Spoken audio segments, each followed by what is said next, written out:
മൃതദേഹം കണ്ടെത്തി. അത് പുഴയിലേക്ക് ഒഴുകുകയോ മറ്റെവിടെയോ തെറിച്ചു പോവുകയോ ചെയ്തിരുന്നില്ല. ആ ലോറിക്കുള്ളിൽ തന്നെ, ആ ക്യാബിനുള്ളിൽ ഉണ്ടായിരുന്നു. ഒരുപക്ഷെ നമ്മൾ ആഗ്രഹിക്കുന്നു ആ ലോറി ആ മണ്ണിനടിയിലായിരുന്നുവെങ്കിൽ, അത്രമാത്രം സുരക്ഷിതമായ ക്യാബിനുള്ളിൽ അർജുൻ ഉണ്ടായിരുന്നുവെങ്കിൽ നമുക്ക് അർജുനെ വീണ്ടെടുക്കാൻ കഴിയുമായിരുന്നല്ലോ എന്ന്. എന്താണ് ഇപ്പോൾ ആ സാഹചര്യമൊക്കെ ഓർക്കുക പ്രയാസകരമാണ്. എങ്കിൽ പോലും M K Raghavan M P Kozhikode ഇപ്പോൾ ടെലിഫോൺ ലൈനിലുണ്ട്. Shri M K Raghavan M P, ഏറ്റവും ഒടുവിൽ നമുക്ക് ആ അർജുനിലേക്ക് എത്താൻ കഴിഞ്ഞു എന്നുള്ളതാണ് ഏറ്റവും ആശ്വാസകരം. പക്ഷേ അർജുനന്റെ നിശ്ചലമായിട്ടുള്ള ദേഹവും നമുക്ക് കാണാൻ കഴിയുന്നുണ്ട്. സ്ഥിരീകരിക്കാൻ കഴിയുന്നു അത് അർജുൻ തന്നെയാണ് എന്ന്? ഹലോ, ക്യാബിന്റെ അകത്ത് ഒരു ബോഡി ഉണ്ടെന്നാണ് അവിടുന്ന് കിട്ടുന്ന വിവരം. ഏതായാലും ഈ 71ാം ദിവസമാണ് നമുക്കിത് ക്യാബിൻ കണ്ടെത്താൻ കഴിഞ്ഞിട്ടുള്ളത്. കഴിഞ്ഞ 71 ദിവസം ആ കുടുംബത്തിന്റെ അവസ്ഥ എല്ലാവർക്കും അറിയാം. വളരെ വിഷമത്തിലും പ്രയാസത്തിലുമായിരുന്നു. അപ്പോൾ 71ാമത്തെ ദിവസമാണ് നമുക്ക് ഇത് എടുക്കാൻ കഴിഞ്ഞത്. തീർച്ചയായും ഒരു കാര്യം വളരെ വ്യക്തമാണ്, ഈ ഒരു അറ്റംപ്റ്റ് എല്ലാം നടത്താൻ വേണ്ടി കർണാടക ഗവൺമെന്റ് ചെയ്തിട്ടുള്ള സഹായം നമുക്കൊരിക്കലും വിസ്മരിക്കാൻ കഴിയില്ല. കർണാടക ഗവൺമെന്റിനോട് എത്ര നന്ദി പറഞ്ഞാലും മതിയായില്ല. കാരണം 71 ദിവസം തുടർച്ചയായി ഈ അർജുനെ കണ്ടെത്താൻ വേണ്ടിയുള്ള ഒരു പരിശ്രമം നടത്തുന്നുള്ളത് എടുത്തു പറയേണ്ട കാര്യമാണ്. ഇതിനുവേണ്ടി നേവിയെ വിളിച്ചു, ആർമിയെ വിളിച്ചു, അതിനുശേഷം ഡ്രോൺ ഉപയോഗിച്ചുകൊണ്ട് സ്പോട്ട് ഐഡന്റിഫൈ ചെയ്യാൻ വേണ്ടി പിന്നെ ഡൽഹിയിൽ എക്സ്പെർട്ട് ടീമിനെ വിളിച്ചു. അതുകൂടാതെ ഒടുവിലുണ്ടായ കൺഫ്യൂഷൻ എന്ന് പറയുന്നത് ഡ്രഡ്ജർ കൊണ്ടുവരാനുള്ള പ്രയാസമാണ്. ആദ്യം 40 ലക്ഷമാണ് ആദ്യം ഇവർ പറഞ്ഞതിന്റെ റെന്റ്, പിന്നീട് 90 ലക്ഷമായി ഉയർന്നു. ഒരു കൺഫ്യൂഷനായി ഒടുവിൽ കർണാടകത്തിൽ ബാംഗ്ലൂരിൽ പോയി മുഖ്യമന്ത്രി സിദ്ധരാമയ്യെ കണ്ട് അതിന് അനുവാദം വാങ്ങിയ ശേഷമാണ് അന്ന് തന്നെ കലക്ടറെ വിളിച്ച് പറഞ്ഞു കാശ് പ്രശ്നമാക്കേണ്ട അടിയന്തരമായ ഡ്രഡ്ജർ വരണമെന്ന് അദ്ദേഹം നിർദ്ദേശിച്ചു. അതിന്റെ ഫലമായിട്ടാണ് ഡ്രഡ്ജർ 2 ദിവസം മുമ്പ് എത്തിയത്. ഏതായാലും നമുക്ക് ഈ വണ്ടി കണ്ടെത്താനും അർജുന്റെ ബോഡി കണ്ടെത്താനും കഴിഞ്ഞു എന്നുള്ളത് ഏറ്റവും വലിയ നമ്മുടെ ഒരു സമാധാനമാണ് ഇപ്പോഴും. കാരണം ആ കുടുംബത്തിന്റെ കഴിഞ്ഞ ദിവസങ്ങളുള്ള പ്രയാസം, വിഷമം കണ്ടെത്തുക എന്നുള്ളത് എന്താ നടന്നു എന്നുള്ളതാണ് സൂചിപ്പിക്കുന്നത്. Shri M K Raghavan M P, താങ്കൾക്ക് ഏറ്റവും കൂടുതൽ അവിടെ നിന്ന് നേരിട്ട് ലഭിച്ച വിവരങ്ങൾ പ്രേക്ഷകരുമായി പങ്കുവെക്കാൻ എന്തെങ്കിലും ഉണ്ടോ? അവിടെ നേരിട്ട് ഞാനിപ്പം അവിടെയുള്ളവരുമായി സംസാരിച്ചു. അവർ ഈ സൂചിപ്പിച്ച പോലെ തന്നെ ലോറിയുടെ ക്യാബിൻ ഉൾക്കൊള്ളുന്ന ഭാഗം എടുത്തു.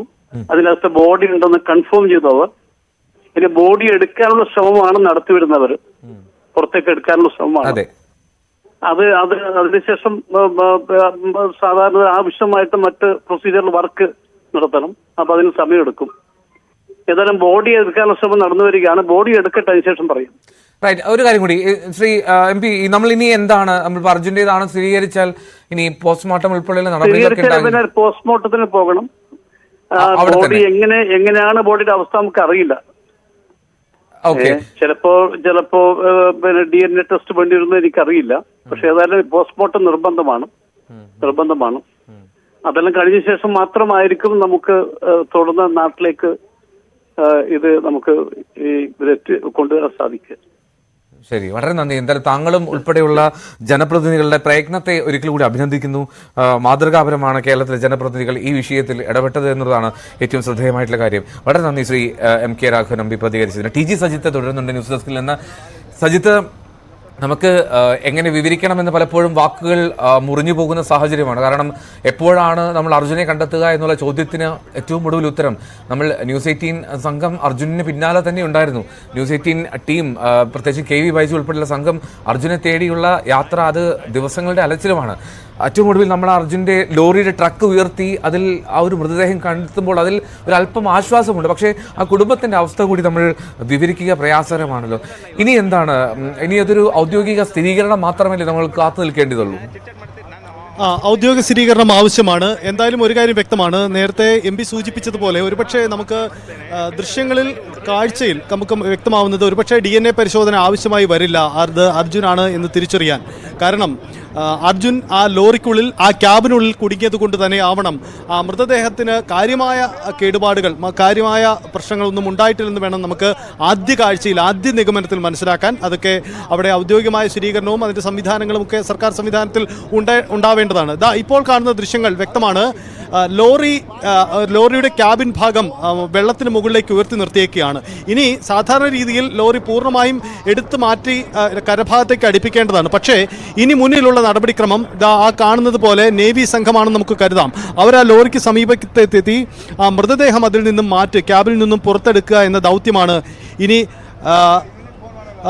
ഉള്ളത്. മൃതദേഹം പുറത്തേക്ക് എടുത്ത് മാറ്റിയിരിക്കുന്നു. ഇനി പോസ്റ്റ്മോർട്ടം നടപടി പൂർത്തിയാവേണ്ടതുണ്ട്. അതിനുശേഷമായിരിക്കും മറ്റ് ഔദ്യോഗിക സ്ഥിരീകരണം ഉണ്ടാവേണ്ടത്. എന്തായാലും ഒരു കാര്യം വ്യക്തമാണ്, ഈ അപകടത്തിന്റെ തുടക്കം മുതൽ പറഞ്ഞിരുന്നത് പോലെ ഭാരത് ബെൻസ് ലോറിയാണ്, അതുകൊണ്ട് അതിന്റെ ക്യാബിൻ തകരില്ല, വാഹനം തകർന്നു പോകില്ല, അത് ചിന്ന ഭിന്നമായി പോകില്ല എന്ന് ഈ ലോറി ഉടമ അടക്കമുള്ളവർ ആവർത്തിച്ചു. അതുപോലെ തന്നെ സംഭവിച്ചു എന്ന് വേണം നമുക്ക് ഈ ദൃശ്യങ്ങളിൽ നിന്ന് മനസ്സിലാവാൻ. അതുകൊണ്ടാണ് ആ ക്യാബിനുള്ളിൽ തന്നെ അർജുനെ കണ്ടെത്താൻ കഴിഞ്ഞിരിക്കുന്നത് എന്നാണ് അവർ പ്രതീക്ഷിച്ചതുപോലെ. വളരെ കൃത്യമായി തന്നെ അത് കണ്ടെത്തി. പക്ഷേ ദിവസങ്ങൾ നമുക്ക് വേണ്ടി വന്നു. കാത്തിരിപ്പിനൊടുവിൽ അത് കണ്ടെത്തുന്നു. അതിൻ്റെ ക്യാബിനുള്ളിൽ തന്നെ അർജുൻ ഉണ്ടായിരുന്നു എന്നതാണ് നമുക്ക് മനസ്സിലാവുന്നത്. അങ്ങനെയെങ്കിൽ ഇനി പോസ്റ്റ്മോർട്ടം അടക്കമുള്ള നടപടികൾ പോവും. കുടുംബാംഗങ്ങൾ അങ്ങോട്ടേക്ക് യാത്ര തിരിക്കും. അങ്ങനെ വേഗത്തിൽ കാര്യങ്ങൾ നീളുകയാണ്. MS അനീഷ് കുമാർ കോഴിക്കോട് അവരുടെ വീട്ടിലേക്ക് പുറപ്പെട്ടുകൊണ്ടിരിക്കുകയാണ്. അവിടെ എത്തിക്കഴിഞ്ഞാൽ കുടുംബത്തിൻ്റെ സാഹചര്യങ്ങൾ കൂടി നമുക്ക് പങ്കുവെക്കാനാവും. എന്തായാലും അർജുൻ എവിടെയെന്ന ചോദ്യത്തിന് ഉത്തരം കണ്ടെത്തുന്നു. നമുക്കറിയാം, ഈ അപകടം നടന്നതിൻ്റെ ആദ്യ ദിവസങ്ങളിൽ അർജുൻ ജീവനോടെ തിരിച്ചു വരുമെന്ന അമ്മയും ആ കുടുംബാംഗങ്ങളൊക്കെ പ്രതീക്ഷ പങ്കുവെക്കുന്നത് നമ്മൾ കണ്ടതാണ്. പക്ഷേ പിന്നീട് അവരും പ്രതീക്ഷ കൈവിടുന്നു. ഞങ്ങൾക്ക് അർജുന് എന്തു സംഭവിച്ചു എന്ന കാര്യം ഞങ്ങൾക്കറിയാം, പക്ഷേ അവൻ്റെ അവശിഷ്ടങ്ങൾ എങ്കിലും ഞങ്ങൾക്ക് ലഭ്യമാവണം, അതിലൊരു വ്യക്തത ഉണ്ടാവണം. അതാണ് ആ കുടുംബം ആഗ്രഹിച്ചത്. ഏറ്റവും ഒടുവിൽ ആ സഹോദരി പങ്കുവെച്ച വൈകാരികമായ വാക്കുകൾ തന്നെ നമുക്ക് ഓർത്തെടുക്കുമ്പോൾ, എൻ്റെ സഹോദരൻ അവസാന ദിവസങ്ങൾ പങ്കുവെച്ച ഇടത്ത് വന്ന് കുറച്ച് സമയം ഒന്ന് വിശ്രമിക്കട്ടെ, അവിടെ വന്ന് ഞാനൊന്ന് ഇരുന്ന് പോവട്ടെ എന്നാണ് ആ സഹോദരി വൈകാരിക വായ്പോട് നമ്മളോടെല്ലാം പ്രതികരിച്ചത്. അതുപോലെ തന്നെ ആ കാത്തിരിപ്പുകൾക്കൊടുവിൽ അതൊരു വ്യക്തത ഉണ്ടാവുന്നു എന്നതാണ്